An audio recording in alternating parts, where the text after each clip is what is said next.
कभी आईने में खुद को देखा है और सोचा है, अरे मेरी आंखें तो बिल्कुल माँ जैसी है, या मेरी मुस्कान तो पापा पर गई है। लेकिन फिर ये भी तो सोचते होंगे कि इतनी सारी समानताएं होने के बाद भी हर कोई इतना अलग, इतना यूनिक क्यों है। तो चलिए आज इसी जेनेटिक मिस्ट्री को सुलझाते हैं। अब ये सवाल सुनने में बड़ा सीधा साधा लगता है ना, कि भाई हाथी का बच्चा तो हाथी ही होगा। लेकिन पता है, इसी सीधे से सवाल में जेनेटिक्स का सबसे फंडामेंटल प्रिंसिपल छुपा है कि जीव अपने जैसे ही जीव को जन्म देते हैं।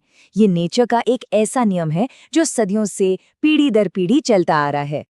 और सिर्फ जानवरों में ही नहीं, यही बात पौधों की दुनिया में भी लागू होती है।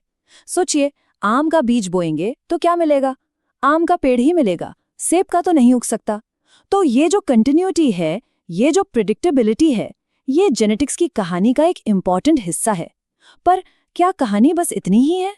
अच्छा, अब यहीं से कहानी में एक मजेदार मोड़ आता है।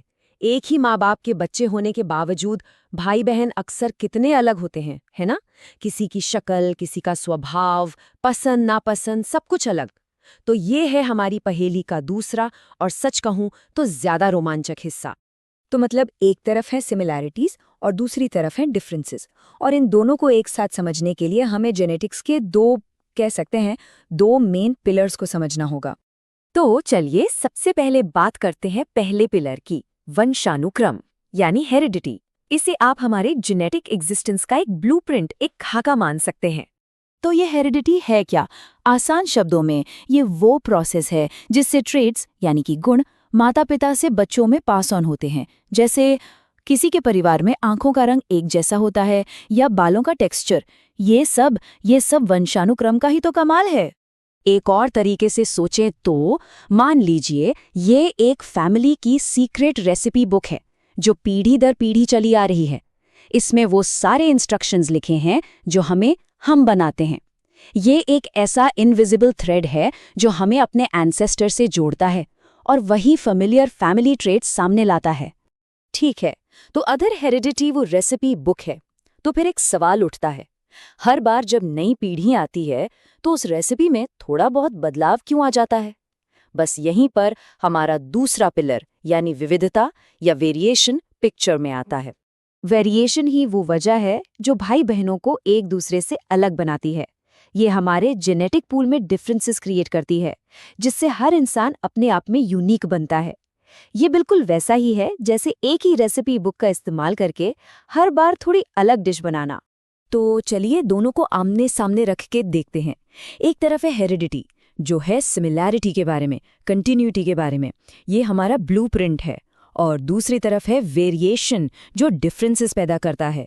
ये उस ब्लूप्रिंट का एकदम नया यूनिक रीमिक्स है। तो अब सवाल ये उठता है कि आखिर ये ब्लूप्रिंट बनता कैसे है और इसका रीमिक्स होता कैसे है? भाई इस पूरे खेल के रूल्स क्या हैं? तो इसका जवाब छिपा है जीन्स में। देखिए, ग्रेगर मेंडल, जिन्हें हम फादर ऑफ जेनेटिक्स भी कहते हैं, उन्होंने सबसे पहले अंदाजा लगाया था कि कुछ फैक्टर्स होते हैं जो ट्रेट्स को कंट्रोल करते हैं। सोचकर देखिए, उन्हें ये नहीं पता था कि ये हैं क्या, बस ये पता था कि ये मौजूद हैं। और आज हम इन्हीं फैक्टर्स को जीन्स के नाम से जानते हैं। चलिए इसको और आसान बनाते हैं। मान लीजिए जीन किसी एक ट्रेट के लिए इंस्ट्रक्शन है, जैसे आंखों का रंग। तो फिर अलील क्या है? अलील उस इंस्ट्रक्शन के अलग अलग वर्जन्स हैं, जैसे नीली आंखों का इंस्ट्रक्शन या भूरी आंखों का इंस्ट्रक्शन। और ये जो आप देख रहे हैं, ये है पनिट स्क्वायर। ये एक बहुत ही कमाल का टूल है। ये हमें प्रिडिक्ट करने में मदद करता है कि जब दो पेरेंट्स के अलील्स मिलते हैं तो बच्चों में कौन से ट्रेट्स दिखने की पॉसिबिलिटी है। इसे आप जेनेटिक पॉसिबिलिटीज का एक मैप समझ सकते हैं। और इस प्रोसेस का असली जादू यहीं पर है। देखिए, हर बच्चे को हर जीन का एक वर्जन यानी एक अलील अपने एक पेरेंट से मिलता है और दूसरा दूसरे पेरेंट से। और इन दोनों अलील्स का कॉम्बिनेशन ही तय करता है कि वो ट्रेट आखिर दिखेगा कैसे। तो देखिए, यहाँ आकर सारी कड़ियां जुड़ जाती हैं। ये जो कॉम्बिनेशन का खेल है, यही हेरिडिटी भी बनाता है। क्यों? क्योंकि अलील्स तो पेरेंट्स से ही आ रहे हैं। और यही वेरिएशन भी बनाता है, क्योंकि उन अलील्स का जो फाइनल कॉम्बिनेशन है वो हर बार अलग हो सकता है। कमाल है ना? पर रुकिए, कहानी अभी खत्म नहीं हुई है, क्योंकि कभी-कभी इस खेल में एक वाइल्ड कार्ड एंट्री होती है। एक ऐसा अनएक्सपेक्टेड प्लेयर जिसे हम कहते हैं उत्परिवर्तन या म्यूटेशन। देखिए, अभी तक हमने जो हेरिडिटी और अलील कॉम्बिनेशन की बात की, वो सब एग्जिस्टिंग ट्रेट्स को ही शफल या रीअरेंज करता है।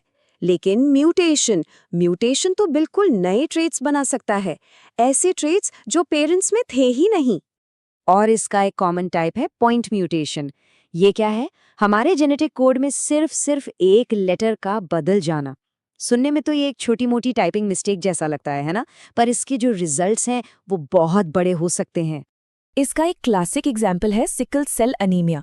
होता क्या है, डीएनए में सिर्फ एक बेस पेयर बदलता है, जिससे हीमोग्लोबिन प्रोटीन का स्ट्रक्चर बदल जाता है, और इससे रेड ब्लड सेल्स का शेप गोल से दरांती जैसा यानी सिकल शेप्ड हो जाता है, और नतीजा एक गंभीर बीमारी। ये हमें दिखाता है कि हमारे डीएनए में एक जरा सा बदलाव भी कितना पावरफुल हो सकता है। तो अगर हम सब कुछ समेटें तो हेरिडिटी हमें वो ब्लूप्रिंट देती है जो हमें हमारे परिवार के इतिहास से मिलती है। लेकिन वेरिएशन, जो अलील्स के मिक्स एंड मैच और कभी-कभी होने वाले म्यूटेशन से आती है, वो उस ब्लूप्रिंट पर एक बिल्कुल यूनिक, एक नई इमारत खड़ी करती है। तो आखिर में हम सब क्या हैं? हम सब अपने पास्ट और अनगिनत फ्यूचर पॉसिबिलिटीज का एक खूबसूरत मिक्स हैं। हमें अपने माता पिता से एक जेनेटिक कहानी विरासत में मिलती है, जिसे हम आगे तो बढ़ाते हैं, पर साथ ही उसमें अपने यूनिक चैप्टर्स भी जोड़ते जाते हैं। तो असली सवाल ये है कि अगला शफल, अगला फेरबदल क्या लेकर आएगा?